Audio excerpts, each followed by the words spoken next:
ದೇಶಕ್ಕೆ ಸಂಬಂಧಪಟ್ಟು ಹೇಳಬೇಕಾದರೆ ಹಲವಾರು ರೀತಿಯ ವಾರ್ತಾ ಮಾಧ್ಯಮಗಳಲ್ಲಿ ಮನುಷ್ಯನ ಮನಸ್ಸನ್ನ ಘಾಸಿಗೊಳಿಸುವ, ನೋವು ತರಿಸುವ ವಾರ್ತೆಗಳನ್ನ ಕಾಣಲಿಕ್ಕೆ ಸಾಧ್ಯ. ಆದರೆ ಇಸ್ಲಾಮಿನ ಅನುಯಾಯಿಗಳಿಗೆ, ಮುಸಲ್ಮಾನರ ಅನುಯಾಯಿಗಳಿಗೆ ಆ ರೀತಿಯ ವಾರ್ತೆಗಳನ್ನ ಹೇಳಲಿಕ್ಕಿಲ್ಲ. ಕಾರಣ ಇಸ್ಲಾಂ ಶಾಂತಿಯ ಧರ್ಮವಾಗಿದೆ, ಇಸ್ಲಾಂ ಪ್ರೀತಿಯ ಧರ್ಮವಾಗಿದೆ, ಇಸ್ಲಾಂ ಮನುಷ್ಯರನ್ನ ಪ್ರೀತಿಸಲು ಗೌರವಿಸಿದ ಧರ್ಮವಾಗಿದೆ. ಇವತ್ತು ನಾನು ಮಾಧ್ಯಮದಲ್ಲಿ ನೋಡಿದೆ, ಅನ್ನವನ್ನು ನೀಡುವಾಗ, ಊಟ ನೀಡುವಾಗ, ಅನ್ನ ಸಂತರ್ಪಣೆ ಮಾಡುವಾಗ ಇಸ್ಲಾಂ ಸಮುದಾಯದ ಒಬ್ಬ ಬಡವನಾದ ಒಬ್ಬ ಹಸಿದ ಹೊಟ್ಟೆಯಲ್ಲಿ ಒಂದು ತಟ್ಟೆಯನ್ನು ಮುಂದೆ ತಂದಾಗ ನೀನು ಮುಸಲ್ಮಾನನಾಗಿದ್ದೀಯ ಅನ್ನುವ ಕಾರಣಕ್ಕೆ ನಿನಗೆ ಊಟ ಕೊಡಲ್ಲ ಅಂತ ಹೇಳಿ ಒಂದು ವಿಭಾಗ ಅವನನ್ನ ತಿರಸ್ಕರಿಸಿ ಅವನ ಹಸಿವನ್ನ ಪರಿಗಣಿಸದ ಒಂದು ಅಮಾನವೀಯತೆಯ ಘಟನೆಯನ್ನ ಇವತ್ತು ನಾನು ಮಾಧ್ಯಮದಲ್ಲಿ ಕಂಡೆ. ಅವರನ್ನ ಕರೀತಾ ಇದ್ದೀನಿ, ನಿಮ್ಮನ್ನ ಕರೀತಾ ಇದ್ದೀನಿ.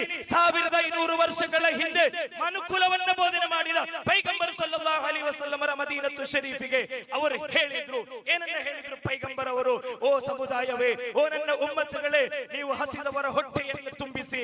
ನೆರೆಹೊರೆಯವನು ಹಸಿದಿರುವಾಗ ನೀವು ಅವನ ಹೊಟ್ಟೆಯನ್ನು ತುಂಬಿಸದೆ ನಿಮ್ಮ ಹೆಂಡತಿ ಮಕ್ಕಳ ಹೊಟ್ಟೆಯನ್ನು ತುಂಬಿಸಿ ಬದುಕಿದ್ರೆ ನೀವು ನಿಜವಾದ ಮುಸಲ್ಮಾನರಾಗ್ಲಿಕ್ಕೆ ಸಾಧ್ಯ ಇಲ್ಲ ಅನ್ನೋ ಮಾತನ್ನ ಪೈಗಂಬರ್ ಸಲ್ಲಲ್ಲಾಹು ಅಲೈಹಿ ವಸಲ್ಲಮರು ಈ ನಾಡಿನಲ್ಲಿ ನಮಗೆ ಬೋಧನೆ ಮಾಡಿಕೊಟ್ಟಿದ್ದಾರೆ. ಮುಸಲ್ಮಾನರು ದಾನ ಧರ್ಮಗಳನ್ನು ಮಾಡುವಾಗ ಜಾತಿಗಳನ್ನು ನೋಡಲ್ಲ, ಪಕ್ಷಗಳನ್ನು ನೋಡಲ್ಲ, ಸಂಘಟನೆಗಳನ್ನು ನೋಡಲ್ಲ, ವಿಶ್ವಾಸಗಳನ್ನು ನೋಡಲ್ಲ. ಅವನೊಬ್ಬ ಮನುಷ್ಯನಾಗಿದ್ದರೆ ಸಾಕು, ಅವನ ಪ್ರಯಾಸದಲ್ಲಿ ನಾನು ರುಚಿ ಅನ್ನುವಂತಹ ಮಾತನ್ನ